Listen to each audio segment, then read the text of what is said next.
Back in 2015, as a TV reporter for CW6 News, I was sent to Irvine, California to cover an organization called MUFON at their yearly symposium. MUFON is a national group that investigates UFO sightings and experiences. There, I interviewed this man, Stanton Friedman. You may have seen him on the Discovery or History Channel. He's been an expert on uncovering the Roswell incident. This is the first time the public has seen this interview footage.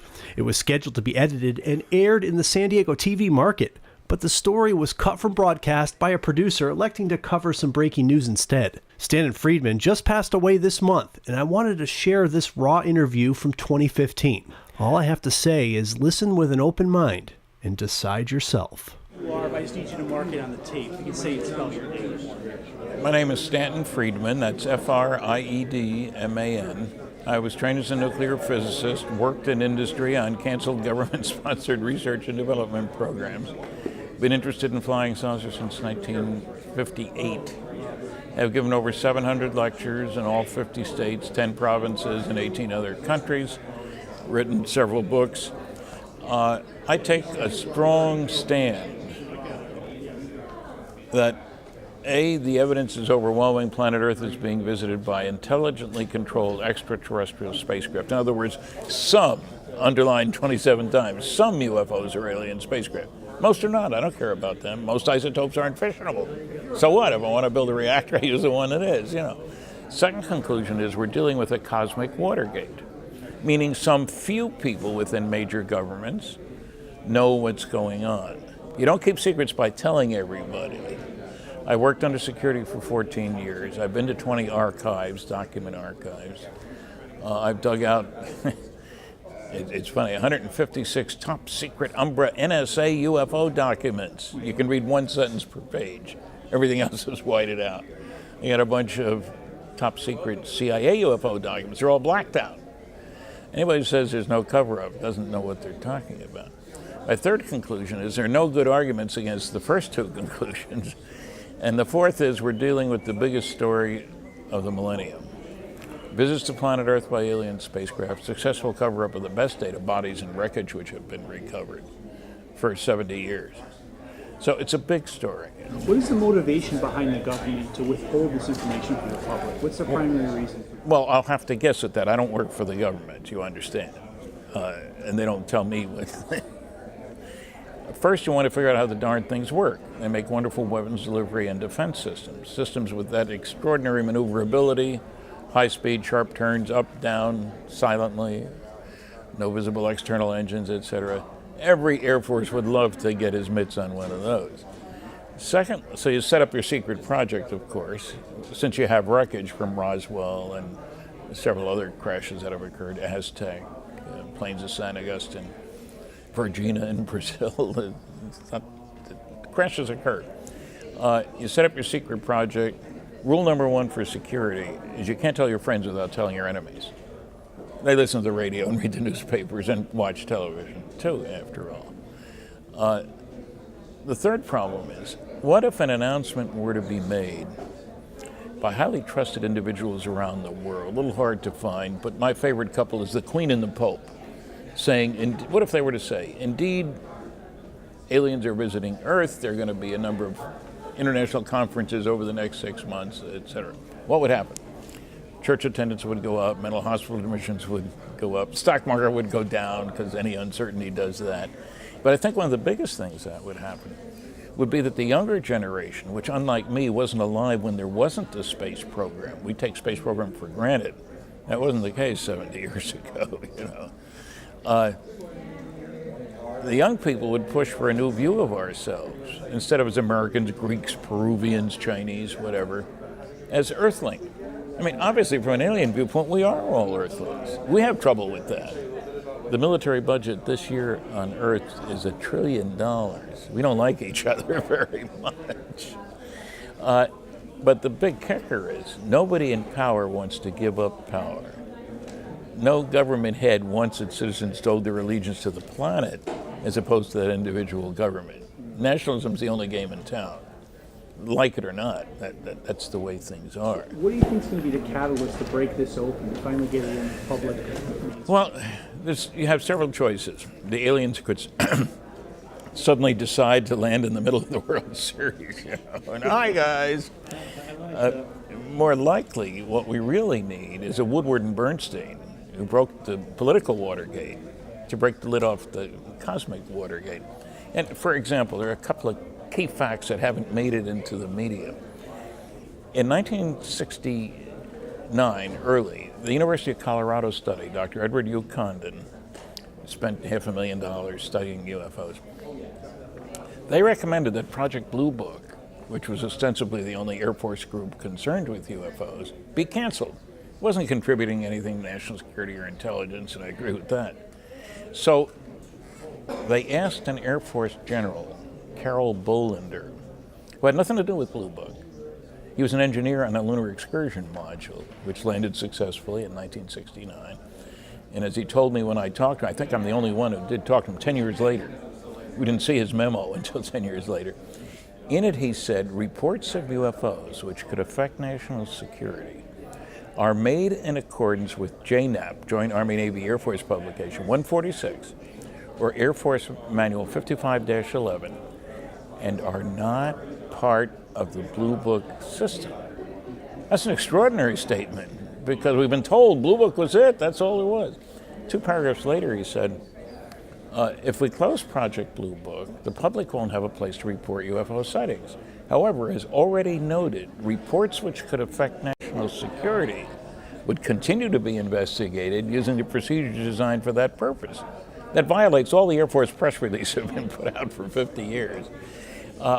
I decided I wanted to talk to Bolender, and it's a little easier to find Bolender than Smith. I located him 10 years after this memo was written.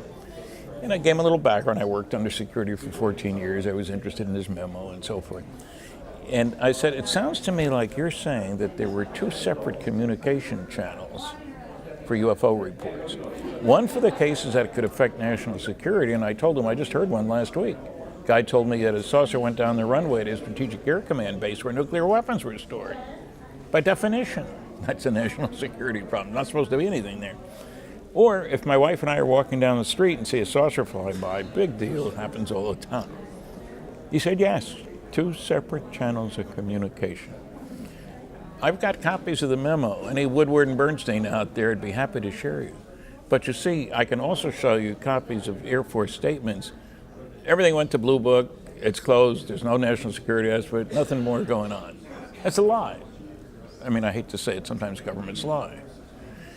So I take a stand, but I've been to 20 archives. I myself worked under security on more canceled programs than you can shake a stick at: nuclear airplanes, nuclear rockets, fusion rockets, nuclear power plants for space, all that. I know something about security. I really get upset when people like Dr. Tyson, fine astronomer, in a public speech at Penn State University said, the proof that the government can't keep secrets is how much we know about President Clinton's genitalia. It's a funny line, but what's it got to do with reality? Absolutely nothing. And I don't like people not understanding. There's a group that I've been digging into, that's another part for the press, Operation Majestic 12, very controversial. And there are probably 100 documents, and I'd say 95 are phony. But it's the legitimate ones that matter. And is that what you go over in this book here? That's part of the story, is this one, and also this one. And if you could, I know, without going into a really long explanation, just because it's short sound bites for the news, just explain what Majestic 12 is for people who don't understand. Well, Roswell happened in early July 1947, recovery of a crash flying saucer in New Mexico. By the people who were the most elite military group in the world, the 509th in Roswell. They dropped the atomic bombs on Hiroshima and Nagasaki.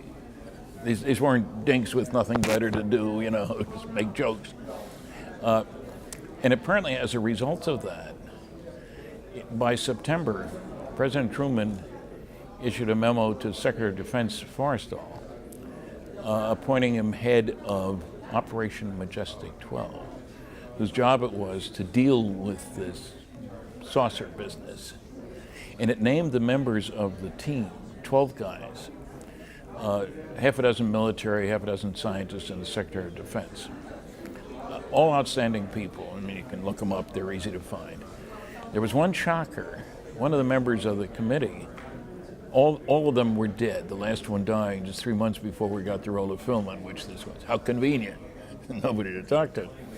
But the real shocker was that one of the members listed as part of this know-it-all committee was Dr. Donald Menzel of Harvard, a Harvard professor of astronomy, who was known for having written 3 anti-UFO books.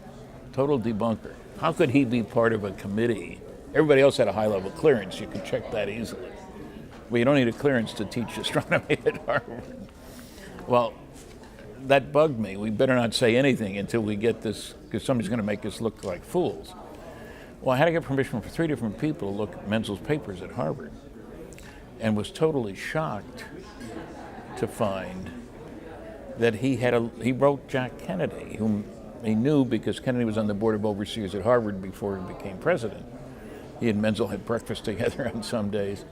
And Menzel very much appreciated the fact that Jack wrote his own reports. Other guys had asked Menzel to write the reports, you know. And in a letter to Kennedy, he says, there's one area where I may be able to be of considerable assistance to you. That's with regard to the super secret National Security Agency, NSA. He said, I've had a longer continuous association with them and their Naval Intelligence Procedure or Agency, 30 years, of anybody in the country. When we are properly cleared to each other, I can tell you more. This is what he's telling the president, mind you. Well, that was overwhelming shock. I dug out more material on Menzel. He was a world-class cryptologist. Nobody knew that. Code breakers, stuff like that. And none of his post-World War II work was mentioned in either of 2 special issues of Sky and Telescope magazine. One at the time of his death was devoted to him, and the 100th anniversary of his birth. And they 8-page, you know, what a great life he'd led, how good he was for the country, etc. None of them talked about all this highly classified work that he had done in that intervening 30 years. We've all heard of NSA, you know, no such agency. Mr. Snowden got rid of that. So that really gave me an incentive to dig deeply into the other members of the team. So I have a basic rule as a physicist. Have facts in hand before putting mouth in gear. It's a good idea, I think. So I've written a whole book about Majestic 12, and I've dealt with all the anti-arguments, and there's loads of them. But only when you look deeply, they don't hold up. As an example of that, the biggest debunker of flying saucers, took Menzel's place really, was a writer, senior avionics editor for Aviation Week in Space Technology, a guy named Philip Klass. And one of the documents we had dealing with MJ-12, he said the typeface is wrong. That's the large pica type. And it mentions the NSC. The NSC only used small elite type, and he had 9 documents to prove it, challenging me to find any other genuine documents with a bunch of criteria. Got to be signed, certain time frame, etc. And I will pay you $100 each up to a maximum of 10. And you got 60 days. Well, I was going to the Eisenhower Library anyway. I found out later he'd never been there before or after this challenge. I found 14 that matched exactly, made copies, sent him an invoice and the 14 copies, $1,000, and he paid me. And they told a lot of people about challenging me, nobody about paying me. As a matter of fact, got very angry when I included a copy of his check in one of my reports. Threatened to sue me. I said, look, you sent me a check, I Xeroxed it, the bank cashed the check, I can do whatever I please with the Xerox, you get off my back. Now, it is interesting, I visited the American Philosophical Society library in Philadelphia, which has his papers. He's dead. And there is no Stanton Friedman file. We corresponded for 20 years. I wonder if maybe he didn't want people to know about paying me that $1,000. especially with his not having ever been to the Eisenhower Library. So MJ-12 was a fascinating puzzle. It would be nice if a former member stood up and say, yay, really, but that's not how security works.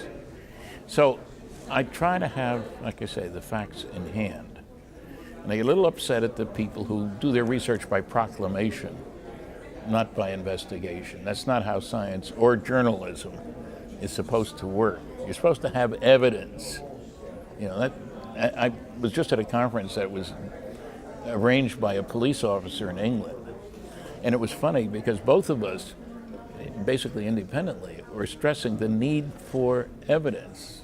Cops know you need evidence. And we ufologists, scientific ufologists, know you need evidence. That's the key factor, an important word. Let me recompose this shot, and I'm going to ask you one short question, and we will be done.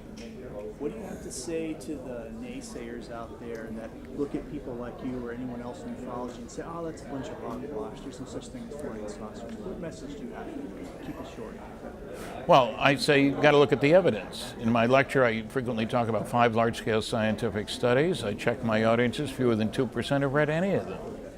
Ignorance is bliss, but it's not how you get at the answer to a scientific puzzle. You got to look for the evidence. I have yet to find a good debunker who has studied the evidence. I had a guy interrupt me 3 times in the lecture, and the boss man said, hey, let him finish.